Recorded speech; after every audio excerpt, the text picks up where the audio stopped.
Yeah, I guess make that the intro.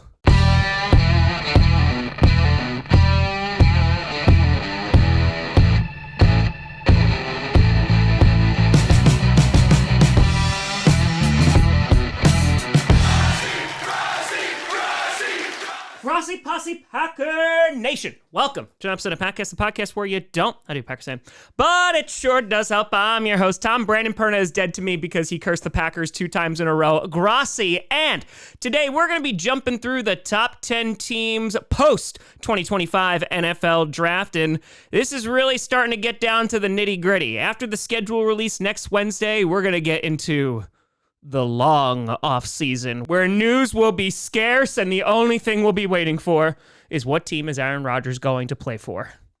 Can't wait. Before we get to the top 10, there are some honorable mentions that I do need to give some shout outs to. The first actually being the Seattle Seahawks. Now, the Seahawks are in an interesting position because obviously moved on from Geno Smith, moved on from DK Metcalf, Tyler Lockett, really trying to revamp that offense, bringing in Sam Darnold. But I really like what they did in the draft. And I don't know if they are going to be playoff contenders. I have a feeling that they're going to be competing for a wild card spot. But getting interior offensive line help and getting Zabel, who should have been their top prospect in the draft for the position that they needed, I'm pretty damn happy with that. And considering that this will allow Sam Darnold to not be running for his life, I think that is a big step forward regardless of who their quarterback is going to be. And I do love that they drafted Milroe, who can learn behind Sam Darnold. And again, his athletic abilities are insane. So overall, I really like what the Seahawks did. And this quote unquote rebuild might not last too long if that defense is that Legion of Boom 2 that they've been building up to. And if that offense can stay healthy and they can move the football efficiently.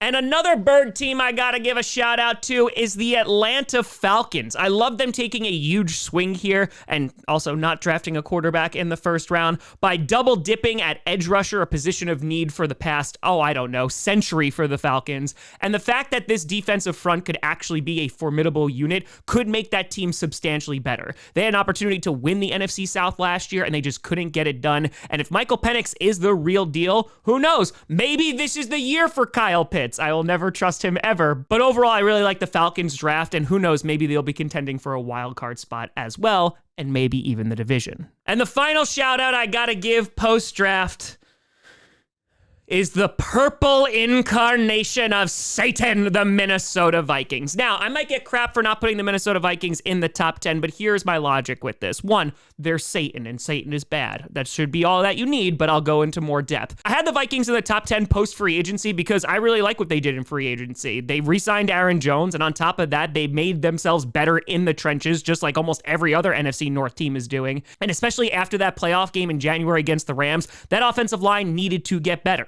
And they made that better with their first overall selection. Now, I know they got some crap in the media for going Jackson in the first, and he could have been there in the second, but who cares? This addressed a need. I think Jackson is a good player, but the reason why they're not going to be in the top 10 as of right now is just because there's a huge question mark at quarterback. The Vikings have done a really good job of making that entire team better, and if J.J. McCarthy is that guy, he's going to have plenty of receivers to throw the ball to, he's going to have a good run game, and he's getting a better defense. So I think ultimately the Vikings are in a really good position. I think it's going to be tough to win 14 games like they did last year. I think even the most diehard of Vikings fans will admit, damn, we maybe overachieved a little bit. But heading into this year, if J.J. McCarthy is that guy, the Vikings are going to be looking pretty darn good, which will mean that I'm sad. But overall, that huge question mark just keeps them outside of the top 10 for now. And so starting with number 10, no bias here whatsoever, you got the Green Bay mother-loving Packers. Now, before the rest of the NFC North complains, oh, the Bears, how come they're not in here? We win the offseason every year, and I've complimented the Bears. I really like what they're doing this offseason. They went out and got Loveland, who I think is going to be an additional target, and he's pretty good in the run block game. I think that the Bears could be really good. They just have a question mark with Caleb Williams, who had a pretty damn solid season last year, but he definitely needs to improve. But with the new coaching staff and Ben Johnson coming in, I think they have made all the right moves. They just have to play the football first. Why the Packers are getting the top 10 for me is because they already have their quarterback situation figured out, as at least we know where Jordan Love is. Even when Love is not the most consistent QB, they can still win football games. And last year, the Packers defense got substantially better in run defense. While there are still looming questions about Jair Alexander, and if he does leave, I will not be as confident in this corner room. The Packers did address defense on day 3, and they could get some gems in there. And if guys like Lucas Van Ness are able to step up, I will definitely feel a lot better about this Packers defense. However, the Packers did something a little bit different this past draft in that they drafted a first-round wide receiver for the first time since 2002. Oh my God! Okay, it's happening. Everybody stay calm. What's the procedure, everyone? What's the procedure? Stay calm. 23 long years, and Matthew Golden came out to a thunderous eruption from that Packers crowd. And holy crap, man, that is an investment. Not only getting Matthew Golden, but going and get Savion Williams as well. They go and get Belton on the line, who is an enormous monster who could play all over the offensive line. And I'm really excited because this is just going to give the Packers even more depth. And as I mentioned, with the NFC North teams building in the trenches, we're going to have to defend against the pass rush. And so the Packers really went all in with their offensive picks. So this is the first time since 2020 that their first 3 picks were all on the offensive side of the ball. And it's a pretty big investment. Now, of course, you do have some question marks at wide receiver. Christian Watson's going to be missing some extended time. Romeo Doubs, we do worry about the concussions. And both of those guys, their contract is up after this upcoming season. But the Packers have said, hey, we're going to kind of circumvent that. We're going to go get Williams. We're going to go get Golden. And at this point, when it comes to the offense, I feel like there's not really going to be many excuses for Jordan Love and company, because this offense now has the protection. They got Banks in free agency. Now they got Belton in the second round. You have Jordan Morgan, who will hopefully come back and play some extended time after being injured last year. And ultimately, this offense should look pretty damn good. Josh Jacobs had a really good year, and if they're able to really unlock that passing game and really just drive that ball down the field, watch out. The Packers could be really damn good this year. Now, I do still have some concerns, like we said, about pass rushers and, of course, the corner room if Jair winds up leaving. But with at least some level of certainty, the Packers at worst were the 7th seed last year, and they still won 11 games. So ultimately, I have the Packers here at 10. Hopefully that defense is able to improve, but that offense should be much better. And if that's the case, watch out. Following that, oh, I should have changed this. This was before I watched Perna's power rankings. You got the Denver Broncos.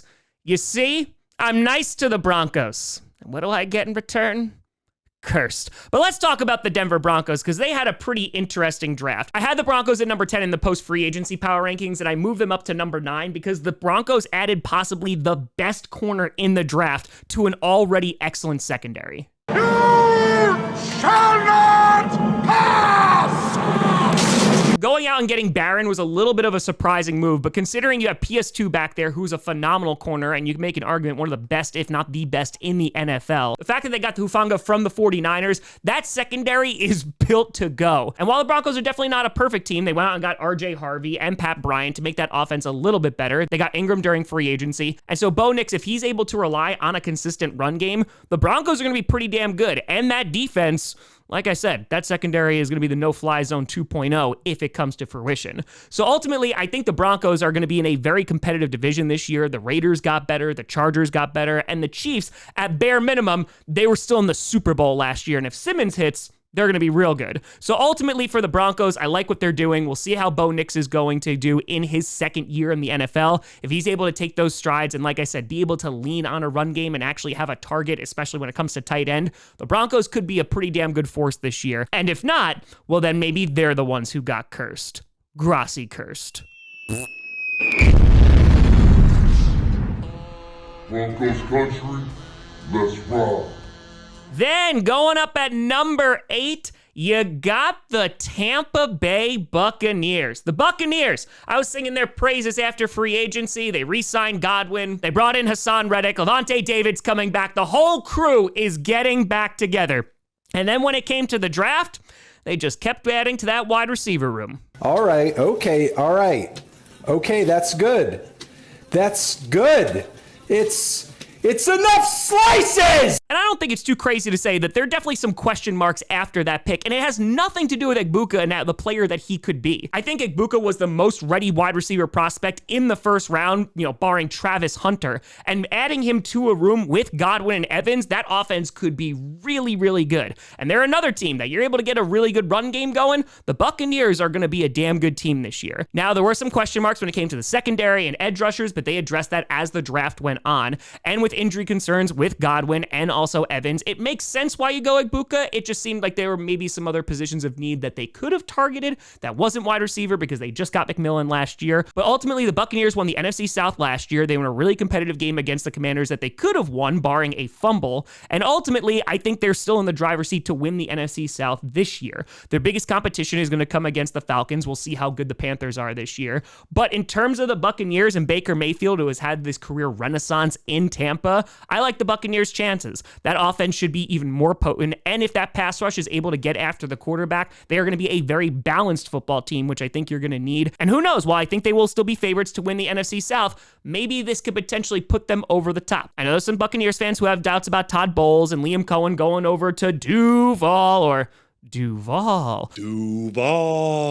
Could cause some problems, but ultimately, I think the Buccaneers adding another explosive weapon on the offensive side of the ball, adding to that defense, it's only going to make that team even better. Number 7. Oh, hey there. You got the Washington Commanders. The Commanders.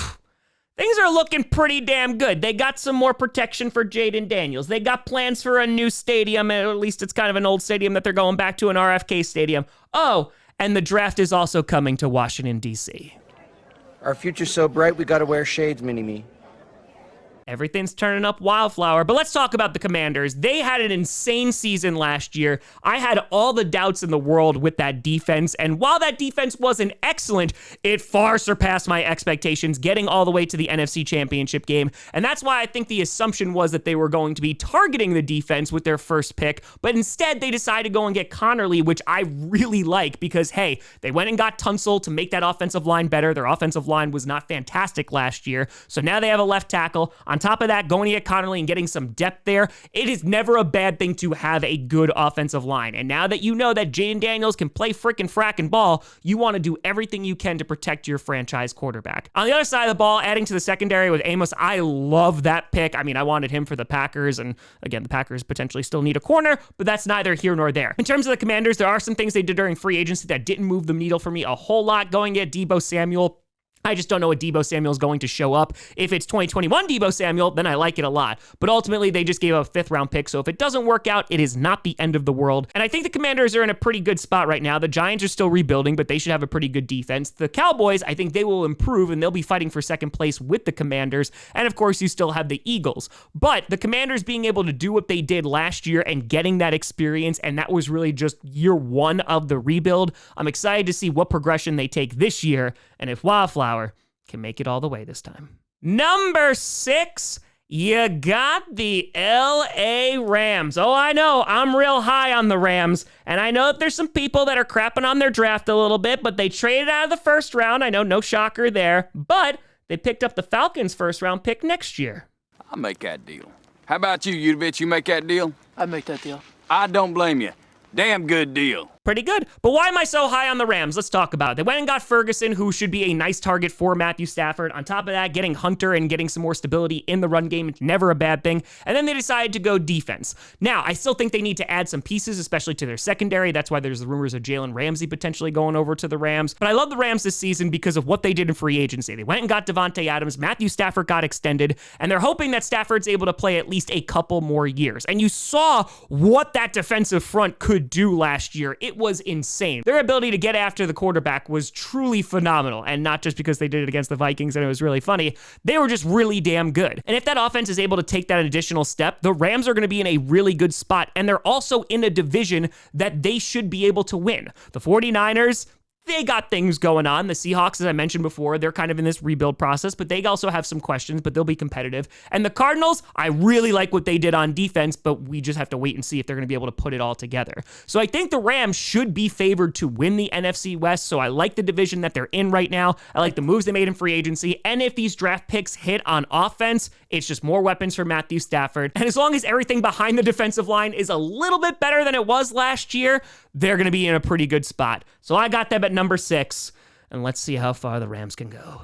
Number 5, you got the Buffalo Bills. The Bills. Let's talk about it. Well, they couldn't stop the Chiefs on 3rd and 9 in the AFC Championship game, so they went defense with their first 5 picks. I'd say that does the trick. That'll do it.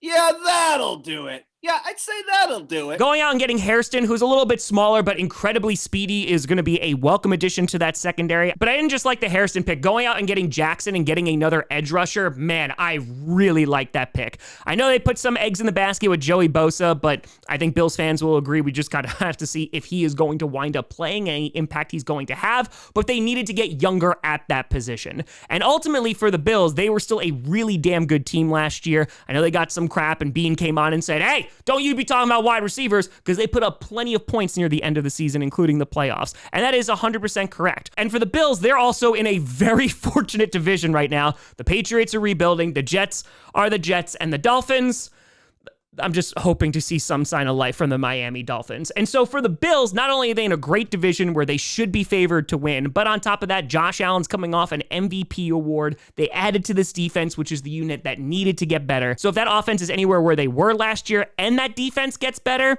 an AFC Championship game is not out of the realm of possibility for the Bills.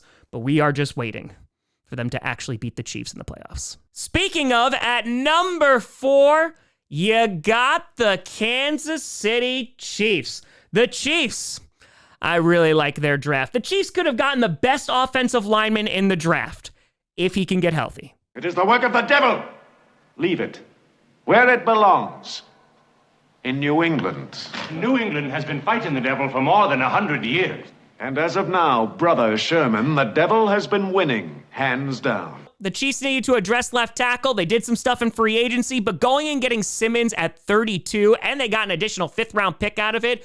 As I said, if he is healthy, this could be the steal of the draft and addressing a major need for that offense. And speaking of offense, they also went out and drafted the wide receiver Royals, who I really like that pick. Rashee Rice, will kind of see what his status is going to be this year, and if he's able to take the field, the Chiefs should be a lot more potent on offense. And on top of that, getting more help on the defensive line within the trenches is never going to be a bad thing. Their defense was good last year, and while they got dominated in the Super Bowl, they still were able to knock off every single AFC team that they had to go through, including the Buffalo Bills. And so while I know there's some people that are sleeping on the Chiefs, I think it'd be a little bit foolish to overlook them right now. Their division definitely did get better, but until somebody can beat them in the playoffs, they are still one of, if not the best team in the AFC. I think post-draft, there's another AFC team that looks a little bit better, but at the same time, once it comes down to January, who keeps on winning? It's the freaking fracking Chiefs. And with this draft, they may be doing it again.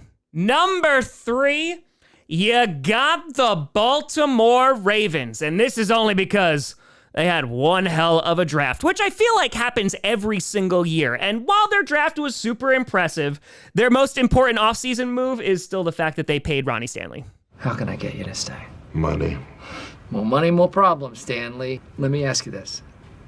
If I were... Money. Now let's talk about the Ravens. The Ravens are the epitome of a regular season team, right? Derrick Henry had a phenomenal year last year. Lamar Jackson, he was up for MVP. The offense was moving. The defense was playing well. Some questions on the secondary, but then they shook things up. And ultimately, the Ravens got so close and yet so far, once again, falling to the Buffalo Bills.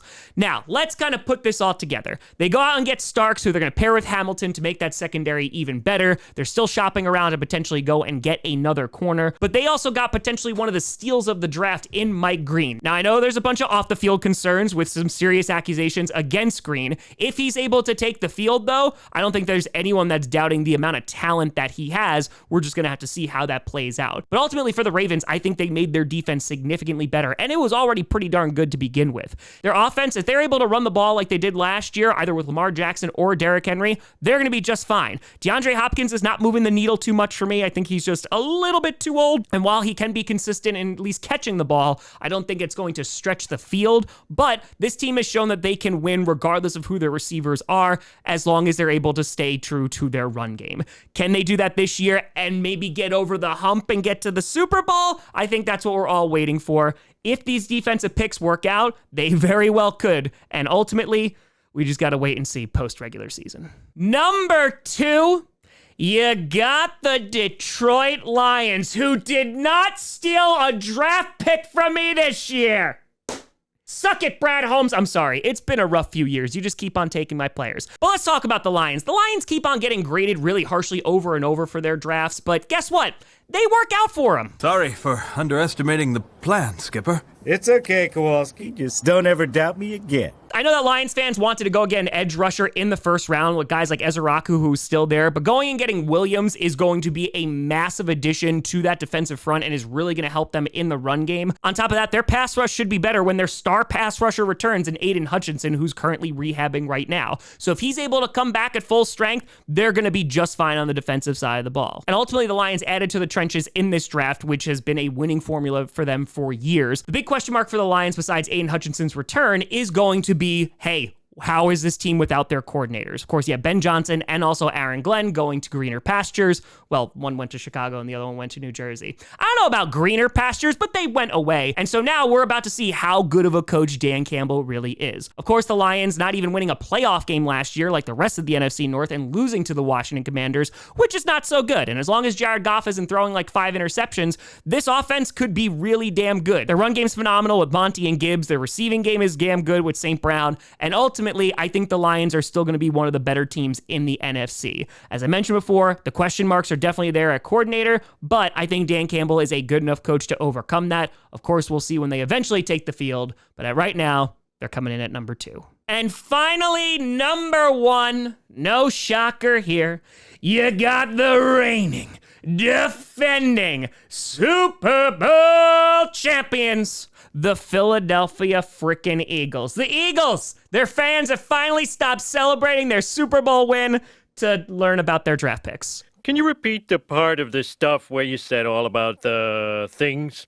But the draft was a little bit different for the Eagles this year, as Howie wasn't able to make any blockbuster trades because no one was picking up the phone. But Campbell fell right into their lap, and their first 5 picks, they went defense. Now, of course, they did lose some defensive might to the Cardinals and the Patriots this past offseason, but they have so much depth on that defensive line and making it even better. I'm not really concerned about the Eagles whatsoever. Probably my biggest question mark for them heading into this offseason was going to be at safety, but they addressed that with their 2nd-round pick. And ultimately, if that defense is able to be at the same kind of quality they were last year, they are going to win plenty of football games. They really hit on last year's draft, just completely revamping that secondary with Mitchell and DeJean. And taking a look at the offensive side of the ball, they kept Saquon Barkley, who was their most important piece on offense last year. And so as long as that offensive line is able to be sturdy and kind of hold it down, the Eagles are going to be a really damn good team this year. Schedule probably a little bit tougher, but as I mentioned before in the NFC East, they were able to take care of the Commanders easily in the NFC Championship game. And the Cowboys, I think, will be competitive, but ultimately this is going to be the Eagles division to lose. Now we'll see how long they're actually going to be able to sustain this run, but I think the window for the Eagles is wide open for these next couple of years. I really like what they did in the draft, making that defense even better. And hell, if they keep having drafts like this every single April, they're still going to be number 1 next year. And we're just going to have to realize that this is Howie's world and we're all just living in it.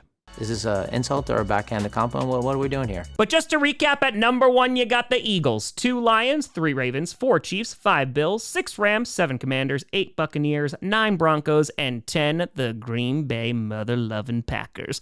But let me know what you think down in the comments below. Who do you think should be on this list? Who should be off of it? Let me know. You know, find me at TomGrossiComedy.com or at Tom Grossi Comedy on some of the social media feed down below. A big shout out and thank you to all the Patreon and YouTube members for supporting this channel. And thank you so much for watching. This is probably going to be the last power rankings in this house. So yeah, for power rankings, I'll see you in September or August. I don't forget where I put out the first one. But folks, thank you so much for watching. I'm Tom Grossi. And as always, go Pack Go.